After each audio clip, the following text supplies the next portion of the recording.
Hi, and welcome back to O'Fallon Life on Air. This is a special edition of the podcast. We have here in O'Fallon, we're facing in the forecast, some winter weather, some snow is inbound. So this week, with that forecast, we called over to our Public Works Department, and we're gracious enough to have Jay and Rob here joining us today. So they've come over to City Hall to film this podcast and to answer some questions about what we need to do and what residents can do and what the city does when we have winter weather in the forecast. So Jay, Rob, thank you guys for both being here on short notice. I know you're busy right now with this forecast coming in, as well as your crews are out there preparing for this forecast. So thanks for taking the time to do this. First question is, when we have winter weather in the forecast, what does that look like for the city, and how does the city prepare for that? I'll probably take that one because that's a lot of the upfront stuff I do. Okay. So we're always, during the winter time, we're watching every forecast, whether it's 5 days out, 15 days out. And there's 5 of us watching it. So even if they're going to put a 2%, 20% chance in there, somebody's always talking and what are we going to do? But once it starts ramping up, getting a little closer, then we'll start meeting a little more often. And start about 3 days ahead of time, we'll start having more serious talks on what level we think we're going to come in, how many people we're going to need and things like that. So at that point, we'll send out the updated personnel sheets. They've already taken care of the trucks. And so everybody will notice when they're coming in, when they're not coming in, and what our game plan is. And then, so 2 days ahead of time, we're usually ready or we're still getting trucks together. Okay. And Rob can kind of talk about the truck, that type of thing. Yeah, the street and storm employees, we go through every snow vehicle we own, put on the plow, the spreader, run them through a checklist, make sure everything is in working order on each vehicle so that we know where that vehicle is going to be and the placement for each level of response that we have. And how many trucks do we have in the city? Do you have an idea? Ballpark? Worst case scenario, 50. 50 trucks. Right, Okay. if they're all working. At best. And does that range from your standard pickup truck to your what you would consider a snowplow, right? Yeah. So, and these trucks are used throughout the year for other things during the summer, that kind of stuff, and they get retrofitted every winter with the plow and the snow or the salt in the back. So we have an image. I don't know if we can put that up on the screen here for the viewers that are watching on YouTube. So this is a shot of a winter forecast. This is from January of 2025 from the National Weather Service here in St. Louis. Is this what you guys go by? Yeah, that's one of the main ones we look at. We also have a paid service we use. And I don't know if we're going to talk about it more, but the one thing about these forecasts is they constantly change every day. Well, that was kind of my next question. Like, right. so we have multiple major news outlets here, 2, 4, 5, everything that have. Everybody has a meteorologist, and everyone may have a little bit different of a forecast. So is there a gold standard that you would use, or do you kind of take in information from all of them? I think we take it for all of them because it's hard to tell, because sometimes they'll issue it for 6 inches and 1 inch will come in. Sometimes it'll be 1 inch and 4 inches. But it's hard for us. I don't think people understand that those inches matter because we're either putting a level 1 trucks together or putting level 2 trucks. So if they change it to 6 inches overnight, then we're going to be spending all night putting more trucks together because we weren't prepared for that. Okay. So. And I would assume, like you talk about different levels of trucks and their capability, if we call for a level 2 because the forecast is high, and we go out and salt and brine the roads, and that level 1 ends up hitting 1 inch, we see that as kind of a waste of resources, I guess, right? I mean, we're doing a lot for nothing, or how does that work? Or does that kind of last for a while and it's over-preparedness is good? Over-preparedness is always good. Okay. When it comes to weather, the last thing you want to do is be under-prepared. If they're calling for just 1 inch and we only prepare for 1 inch, if that ramps up and we get 3 additional inches on top of that, we have to pull the guys out from the roads to assemble the rest of the snow vehicles. Then there's no response out in the streets while we're getting that additional 3 inches. So we try to prepare for the worst case scenario of each event.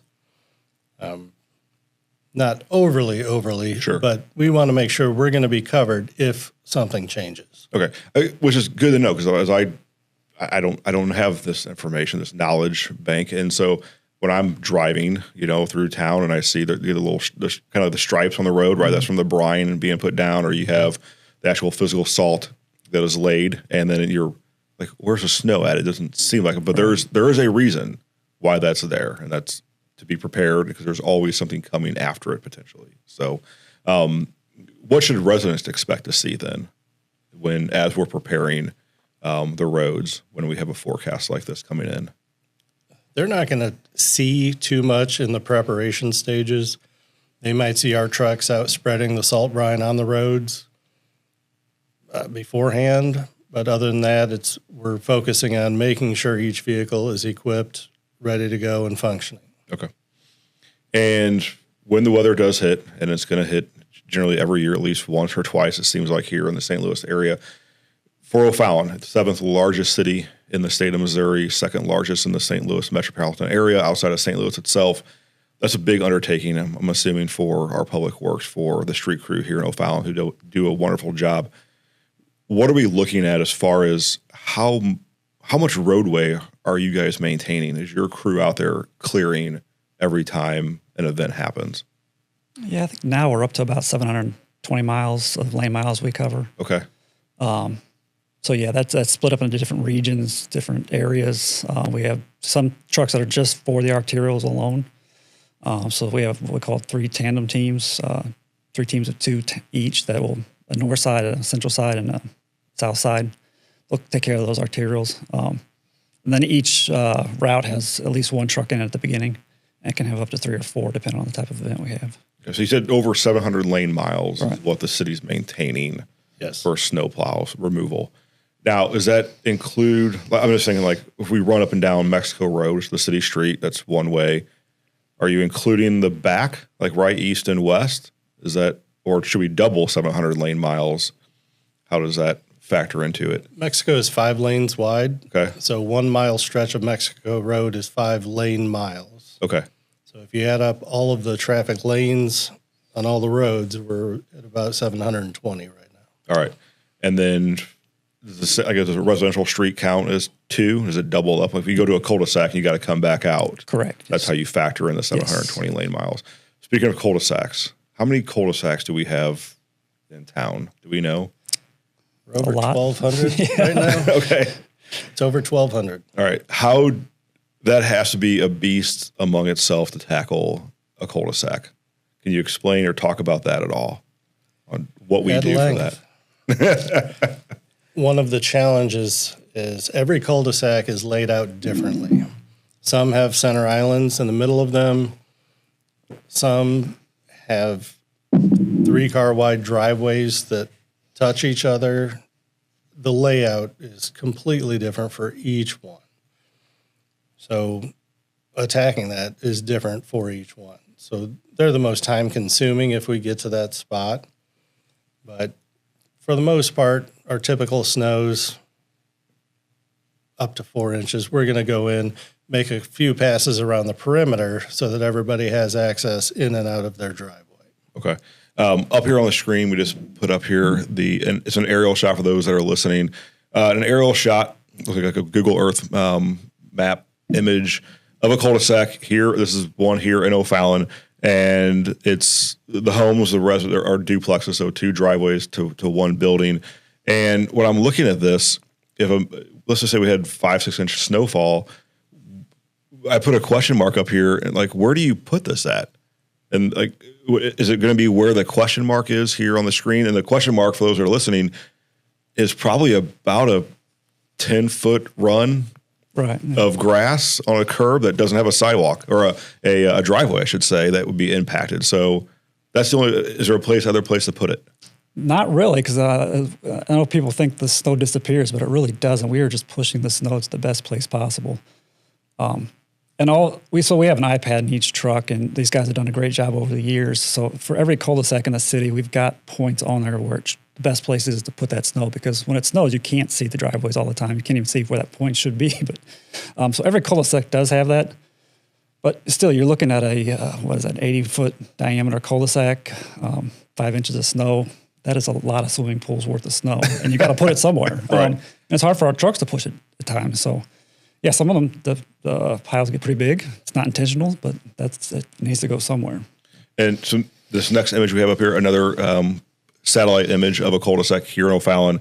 And those that are listening, it's single family residence, so a little bit more space in between driveways here. So on here, there's 3 red circles, and I'm assuming that's identifying what you're just saying. The iPads would identify for your drivers, like this is the ideal place to put it.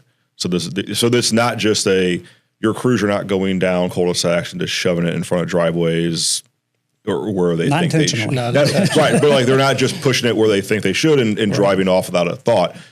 You guys, as a department, have pre-planned this and, for the most part, mapped out the streets, the cul-de-sacs. Of like, when we have this is where we need to put it, and this is the best case scenario. Correct. And we're dealing with Mother Nature. It's not predictable, and you're going to combat it as best you can. So here's another one. Again, same scenario, another image of plow locations and how you guys would do that. I'm assuming you just plow to the right, go down the street and push it to the right side of the road as best you can, and then come out of the cul-de-sac. Correct. So, all right. An image like that, it shows where we can pile the snow once we're in that stage of clearing the cul-de-sac, if we get to that. Prior to clearing the whole cul-de-sac, we are just going to make a few passes around the perimeter, which is going to put a windrow in front of everyone's driveway, just like we do on the straight sections. So we talk about triaging, or you're talking about how you manage when the snow comes in. The first pass may just be one pass around a street, a residential street, or a cul-de-sac. And the idea of that is to get residents in and out of their home the best we possibly could. Yes, and then we'll come back. During that, while the snow is falling, we may not have that 3 to 5 yet, but we're going to be making our rounds through the whole city at least once through each road while it's snowing. So by the time we get to a cleanup type phase, there's going to be snow around the perimeter and along the edges of every road before we get to cleaning out any cul-de-sacs. Okay. And when we had these images up again earlier that showed where we would put that, what I didn't notice in any of those images were cars parked in the cul-de-sac, basketball hoops. So that's the best case scenario, right? There's nothing in the road. We can get through here and work as we need to. Yes. But I'm assuming that is not the way it actually goes. Even though there is an ordinance prohibiting vehicles parked in the street during a snowfall, we know that you do encounter that quite a bit. We have an image here coming up on the screen where right here you can see snowplow obviously went through, cleared most of the street, but there's a weird spot. Why is there, in this picture here, why is there still snow in front of this one house? Well, there was a car parked on the street the entire time, and it just didn't move.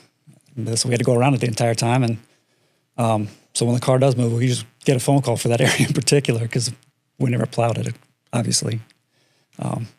But yeah, we get this quite a bit. And the same thing with the iPads. Our drivers can put dots on there when they encounter the situation.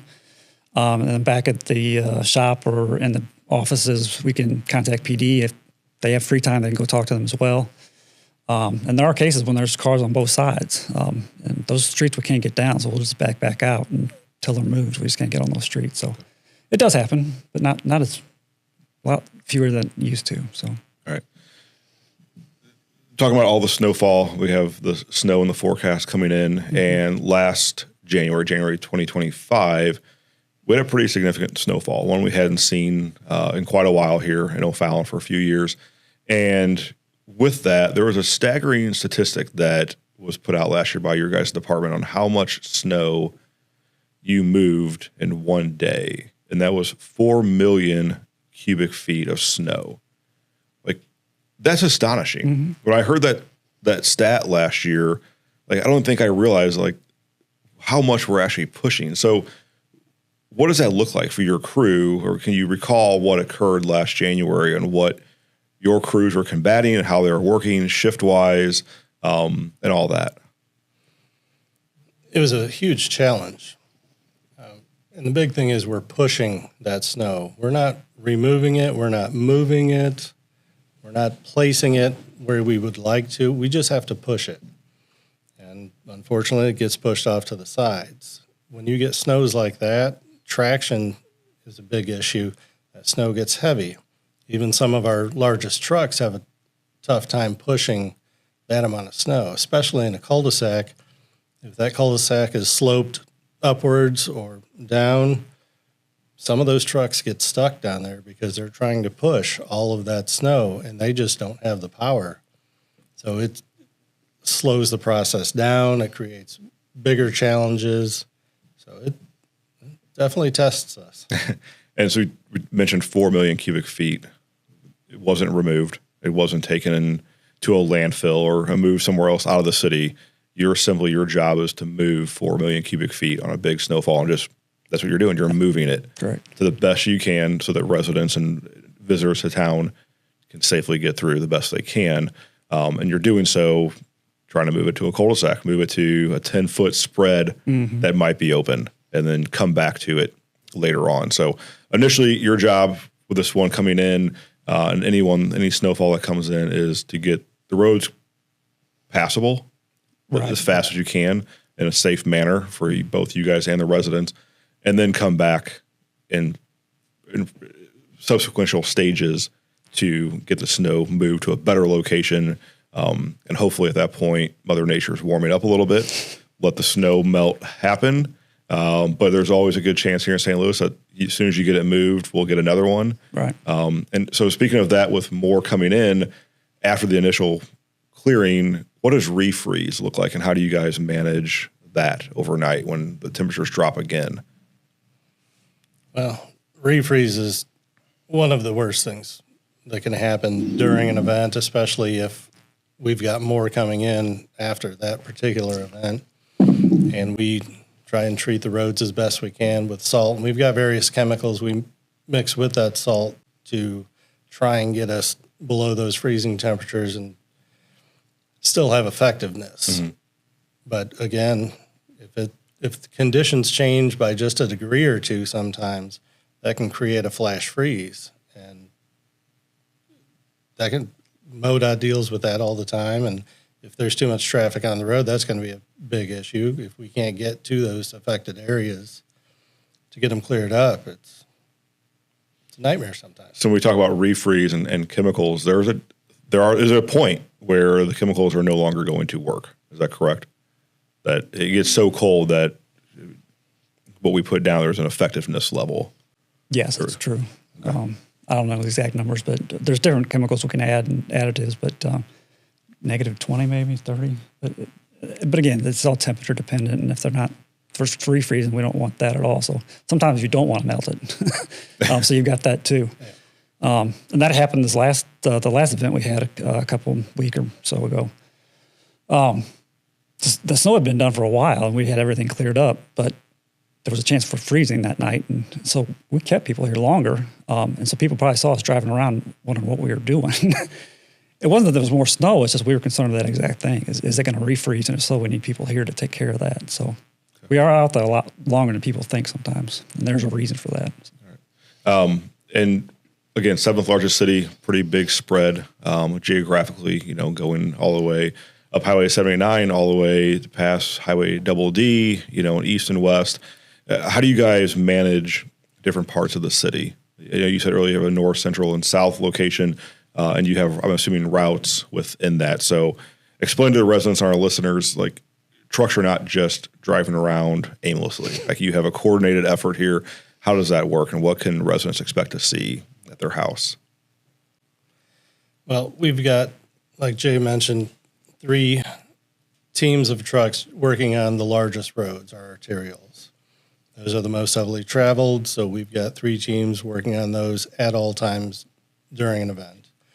We have 12 routes within the city, and we start with 1 truck in each route and then throw more trucks at each route as needed. But we attack the entire city all at the same time. And then if a truck starts at point A and clears their route, are they going back to point A to start over again? Or how does that, or do they go backwards, that kind of thing? I know, as a homeowner, as a resident, you see a truck go by your street, and then I feel like you don't see that truck again sometimes, but a lot of times they're not coming back at the same time of day. You're looking out the window, they might be coming back overnight. So how do you hit roads more than once? Once we complete a section, especially while the snow is still falling, that truck's going to go back to its starting point and start over with a second pass through everything. Especially during the snowfall, once we make a pass through everything, if we started at the end point and work backwards, it's not going to be as effective because that end point section is more clear than where he started, right? Because it's still snowing. So we have to chase that until the snow stops. And we look at those routes every year for mileage to make sure they're even, or if we can move streets from one route to another each year because they're getting too big. And that happened this year. We had a lot of bigger changes than normal because all the building we're doing down south. So yeah, it does happen. Each route right now averages about 50 miles residential. So each of those 12 trucks is responsible for about 50 miles. So you do the math, if they're going 15 to 20 miles per hour, you might not see them for 3 to 4 hours. So not uncommon. Which is probably why it's common to they haven't been on my street, and I wake up the next morning and the street's cleared because your folks are out there 24 hours a day when this is happening, right? You're working in stages, you're sending folks home for rest, but they're coming back. And then one thing that we saw last year was your crews are out here for days on end, right? Going home, getting rest, obviously, and then coming back and staggering those times. But one thing that people I don't think realize that when they get home, they have to now clear their own driveway, and things like that. So before we end here, I want to make sure you guys go back and thank your crews for everybody here at the city and residents on what they're doing, working tirelessly to get these roads cleared as fast as they can. And it doesn't sound like anything we've talked about today is on a playbook, right? I mean, every one is different. Like there's not like we know how to handle this. Because we do this one every time. It's different amount of snow, different amount of ice, duration. I assume if it all came down at one time and ended within 3 hours, it would be That'd be great. Be great, right? But it never seems to go. As soon as you get it cleared, another wave is coming in. So you guys do a great job. The whole city appreciates the work you guys, and a lot of it is behind the scenes. A lot of it's overnight and it's not seen, but it's definitely appreciated as soon as you can get your car out and go shopping and get to check on family, in a safe manner. But who else is involved in this? I know Public Works is the department, streets manage the snow response, but who else is involved with this effort? It's almost everybody in the city some way or shape or another, because we have so many miles, but we only have so many Public Works employees, so many street employees. So we pull from all different groups to help us with that. You've got the Parks Department, you've got the Water and Sewer, Building Department, construction inspectors. Then you got the behind the scenes, you got GIS helping us with our maps. You got the great communication division that gets stuff out when we need it before we even think we need it. So it's really everybody, and everybody takes it serious in the city, and it's a phenomenal job they do all around. So, and while you guys are here, Public Works is out here working. We also have the Fleet division. Fleet's there as well. Sorry, Fleet is here with you guys, and because a lot of times there are breakdowns, right? I mean, even if it's not the truck itself breaking down, a component breaks down, right? I mean, snowplows have shear pins.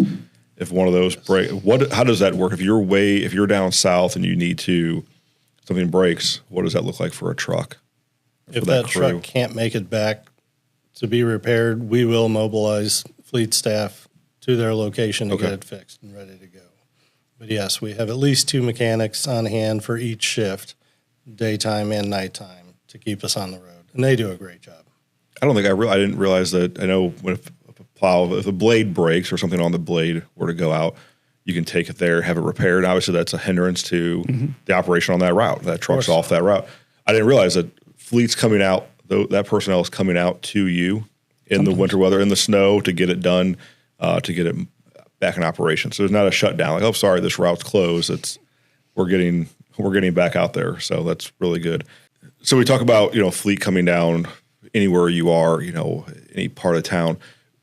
One thing that just kind of came to mind is that O'Fallon has a major state highway that runs through town, Highway K, as well as like Highway 79, Highway DD, things like that, 364, 70, 64. And explain like what the process is for those roadways. Those are not city roadways. So who maintains those, and what should we expect as far as that goes? We always try to work together. We're all doing the same thing, just on different levels. And I will stick up for MoDOT because I know they get a bad rap a lot of times. But you look at a storm that goes from Kansas City to St. Louis, it snows for 4 hours. they've got that major interstate, and then they've got to come off and take the outer roads. They got to take the ramps. They got to take Highway K, 79. So there's a lot of stuff on their plate. So when we're going through there, the same thing with the cities that we surround, if we have to go through them, we'll keep our blade down because we have to go through them. But for the most part, they will concentrate on those roads at some point. And we'll concentrate on city roads. But we do help each other out the best we can. Okay. So MoDOT maintains, the state maintains the state highways, the outer roads that are part of the state highway system. Correct. But you will have a blade down Yes. as you're going through, but it's your focus, the city's focus is on city streets, Correct. residential streets, the city arterial, Bryan, Mexico, things like that. And then there have been times in the past that we've assisted other cities around us. Is that correct? That's a good point. That happened several years ago. Was it Cottleville Land Darting Prairie or just Cottleville? I think it was just Cottleville. Yeah. So us and St. Peter's kind of split the city up, and one took the eastern half, one took the western half, I believe. But yeah, the guys love doing that too. They like helping out. It's we're on the same boat, and they like helping the community out. And so Right. same thing with the tornado that came through here. It's probably a different subject, but we went down there and helped out Clayton and a few other cities with debris removal. So these guys jumped all over those chances to help out. All right. Great. I mean, it's just, right. It's one community, we don't have, there's no necessarily lines drawn over, where Cottleville and O'Fallon end or whatever. So it's one to help out Right. because our residents and their residents are crossing those to get to work and to get to check on family members. One last thing before we end here, what if we have an opportunity to talk to a resident right now that are listening, what can our residents do to help with the clearing, and not so much the clearing, but what can they do in the preparatory time now that we have a forecast? What should they do? During the prep time, try and get all of the cars off of the road. If we know it's going to snow, having the roads as open as possible is going to be one of the biggest helps that we could ask for. I know it's not always feasible, but the more cars off the road that we can get, the better.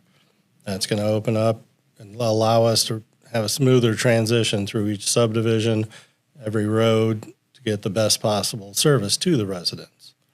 And then patience. It takes time.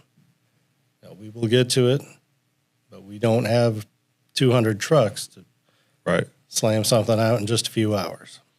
So keeping the cars off the residential streets is probably one of the biggest things that a resident can do to help out and get it done faster, to get the road cleared faster in a more timely manner, keep them off that. Also, we all have to clear our own driveways, get a shovel out there and clear our own driveways. Is there something we can, as a resident, can do to help as we're clearing our own driveways during this process? Yeah, I think they can go to our website. We've got some good drawings up there to how they can push the snow off their own driveway to help us out to clear off little areas before their driveways. But not everybody can do that, and we understand that. And so it's a little frustrating for them, and we understand. We all have driveways, so we get it. A lot of the frustrations come in, and I hope they understand that we're not doing this intentionally. Like we talked about that storm in January. It lasted three days and it didn't really stop. So we were constantly just keeping one lane open. So by the time the residents got out there, they were cleaning their driveway and that part of the road we hadn't been on yet, thinking they're done. So we still had to widen everything out. And that put snow back in front of their driveway. So a lot of them got frustrated, but it was never intentional. It was just to get the road open more. Right. And we've got no place to put the snow. And as a resident, as I'm shoveling my own driveway, the one thing I do not want to do and what you don't want me to do is to shovel all my driveway snow into the street. Is that right? Correct. Yeah. So I should throw it to the left and right into my yard, Yes. side yards, not back into the street. Because what I'm assuming, if I throw it into the street, you're just going to push it right back in front of the driveway because you have nowhere to go with it. Exactly. So, okay. Anyway, any last things you would like to get out? I know you guys are crunched for time. You got to get back out, keep preparing for this one that's coming in, get your crews out there, get ready. Anything else you'd like to talk about for residents to know? Just for me, it's a big shout out to our staff and everybody. I mean, I don't think you understand the staff we have and the determination they put into all this.